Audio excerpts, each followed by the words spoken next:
American પ્રમુખ Donald ટ્રમ્પની સુરક્ષામાં ચૂક થઈ હોવાના સમાચાર સામે આવી રહ્યા છે, જેમાં ડોનાલ્ડ ટ્રમ્પના રિસોર્ટ પરથી 3 વિમાન પસાર થયા હતા.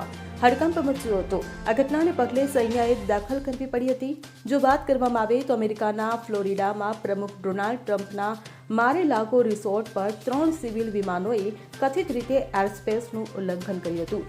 જેની માહિતી મળતા જ નોર્થ અમેરિકન એરોસ્પેસ ડિફેન્સ કમાન્ડે ફાઇટર જેટ મોકલ્યા હતા.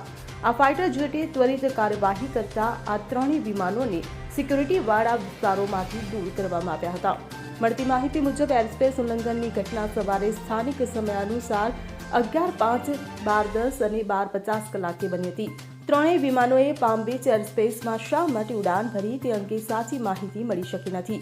એક અહેવાલ પ્રમાણે ટ્રમ્પની માર-એ-લાગોની મુલાકાત દરમિયાન શહેરની ઉપર એરસ્પેસનું 3 વખત ઉલ્લંઘન કરવામાં આવ્યું હતું.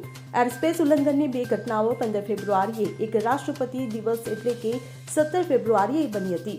ઉલ્લેખનીય છે કે છેલ્લા કેટલાક સમયથી આવી ઘટનાઓ અવારનવાર બની રહી છે. Bureau report CN24 news.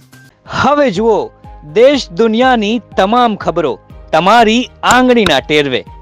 ઉઠાવો મોબાઈલ અને Google Play Store પરથી ડાઉનલોડ કરો અમારી CN24 ન્યૂઝ મોબાઈલ એપ.